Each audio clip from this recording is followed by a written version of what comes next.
Oke, pertama kali naik ferry sebesar ini.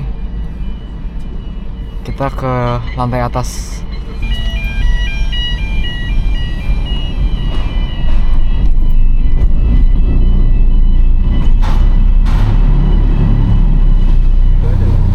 Oh, masih naik lagi.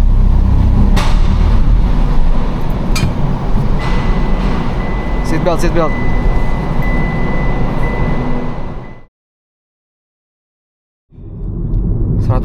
km menuju Kristiansand.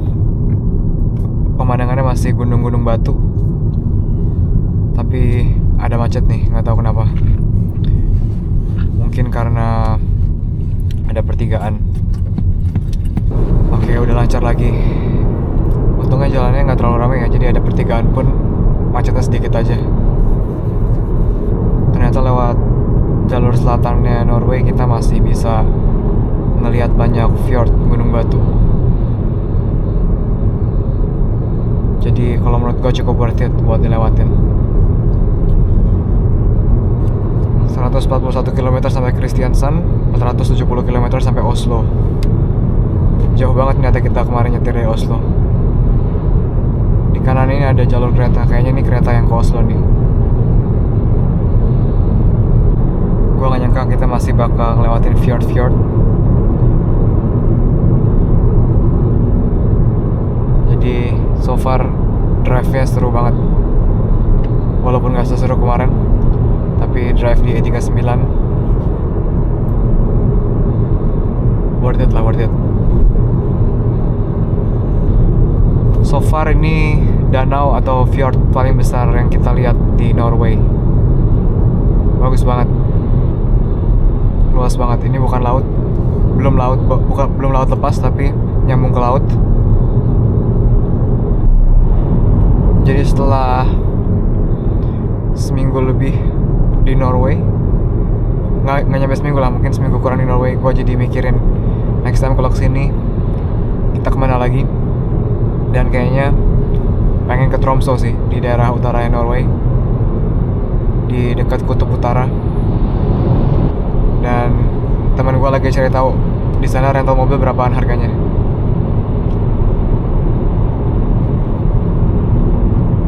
Berapa harganya, Sel? Suzuki? Tadi Suzuki 300 an. 300 euro. 4 hari. 4 hari 300 euro? Iya, iya. 70-an euro per hari. Jadi lumayan mahal sih. Biasanya gue kalau misalnya rental mobil 50 euro per hari itu yang bisa dibilang harganya oke. Tapi ya Suzuki biasa. Suzuki biasa. S-Cross kayaknya. X-Cross. Bensin ya? Harusnya ya. VW ID4. ID4 berapa tuh? 373. 373 buat 4 hari. Yoi. Tesla Model 3 490. 490 buat 4 hari. Iya. Lumayan 100-an euro per hari. Beda jauh sama di Portugal. Di Portugal bisa dapat 20 euro sehari satu mobil. Tesla berapa Tesla? Tapi masalah di tempat situ jarang rental-rental yang aneh-aneh kayak Tesla gitu. Di Jerman aja rental Tesla lumayan susah. Polestar 2 513. Oke, jadi kayaknya kalau kita mau road trip di Norway mesti siap-siap sekitar 100 euro per hari buat rental mobil listrik.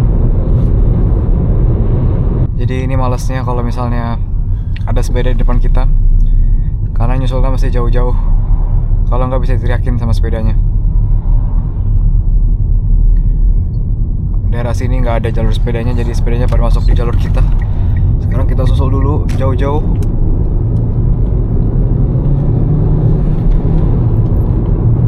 Oke, dapat.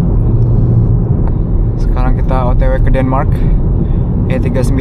Walaupun nggak ada jalanan, tapi kita tetap lewat E39 naik ferry. Sekarang ini udah sampai di Kristiansand. Kita nggak mampir ke kotanya, langsung aja kita masuk ke ferry-nya.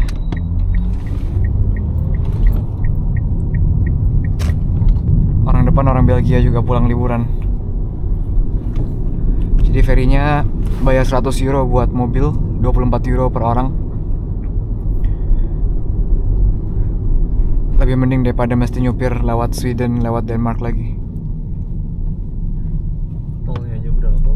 Iya, tolnya aja udah 100 lebih, 120, 110.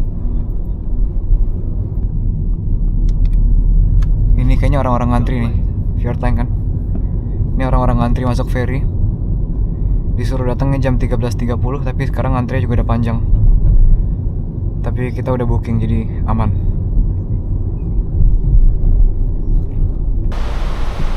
Oke, gas lagi.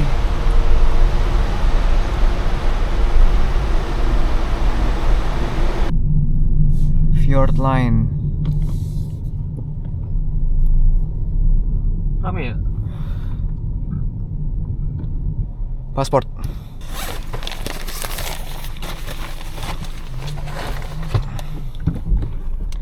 Kayaknya kita bakal nunggu di sini lumayan lama karena mobilnya kelihatannya nggak jalan depan kita. Mobilnya banyak banget. Penasaran gua kapalnya segede apa. Ini orang-orang dari mainland Europe kebanyakan. Denmark, Jerman, Czech Republic, Belanda. Ferinya jadi bayarnya sekitar 180 kalau nggak salah buat satu mobil 3 orang.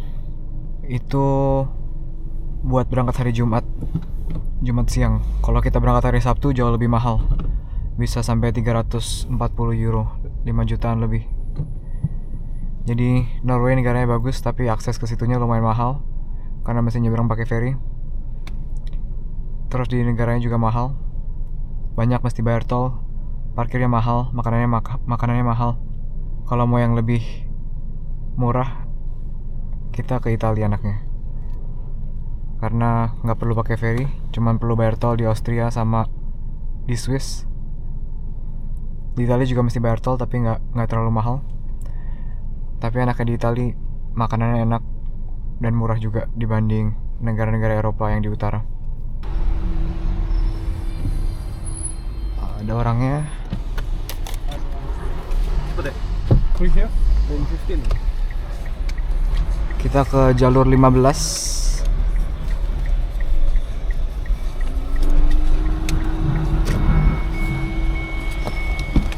Karena pas kita booking kita udah ngasih tahu panjang mobilnya berapa, jadi kayaknya udah diatur. Keren sih. Ini kayaknya baru 13.30 baru masuk, jadi orang-orang pada keluar mobil dulu. Oke. Kita matiin mesin, lihat-lihat sebentar. Jadi sekarang kita dari Kristiansand ke Hirtshals. Nyebrang segini sekitar 4 jam. Tapi ferry Fjordline ini beroperasi juga dari Hirtshals ke Stavanger sama Bergen. Tapi karena segini aja udah mahal, jadi kesini pasti lebih mahal lagi. Tapi kalau misalnya pengen road trip di daerah fjord yang lebih utara Norway, kayaknya bisa kita ke Bergen next time. Ini kita di line 15. Dan gue baru lihat orang-orang ternyata pada digantung di sini. Karena gue nggak pernah, jadi nggak tahu harus digantung. Tapi kita gantung, ngikutin orang-orang. Oke, kira-kira mungkin 20 menit lagi bisa naik ke kapal. Sekarang kita udah boleh maju.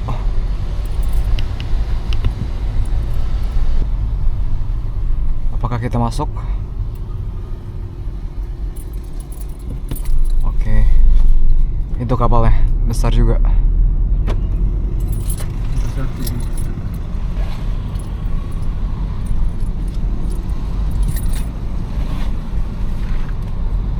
Kita masuknya awal-awal, semoga nanti keluarnya awal juga. Marcel, can you give me the paper here? To Denmark. No, Marcel.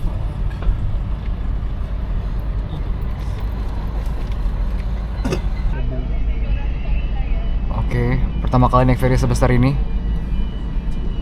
Kita ke lantai atas. Sekali aja malah seperti. Hah? Iya, itu truk segede itu masuk tuh.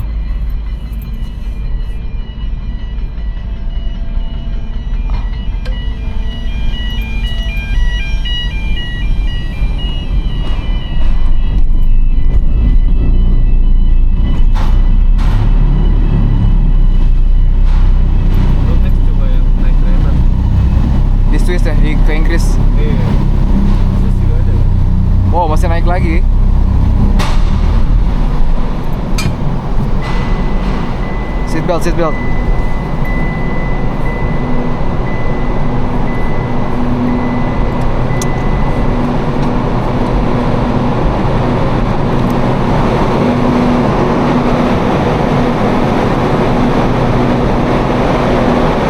Mau keluar ke sana.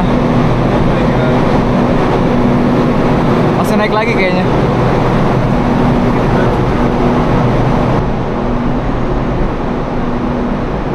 Semoga kita keluar pertama ini.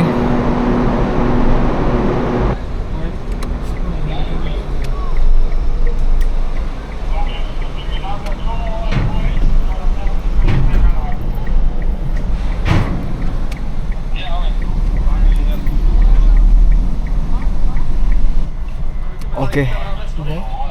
Kita harus keluar dari mobil.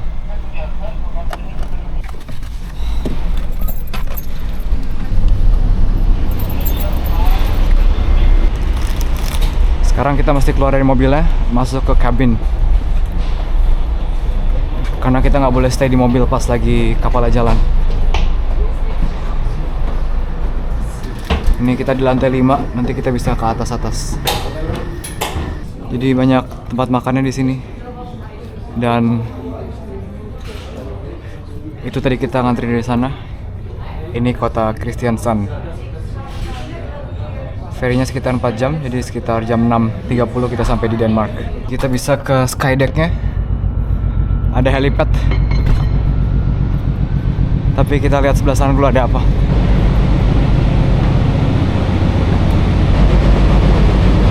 Oh, ada bar. Ada lounge juga.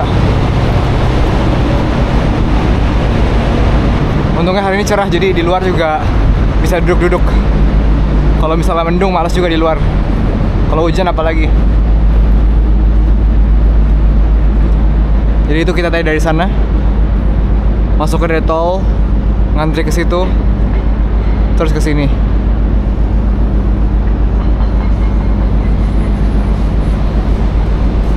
Kita lihat-lihat lagi.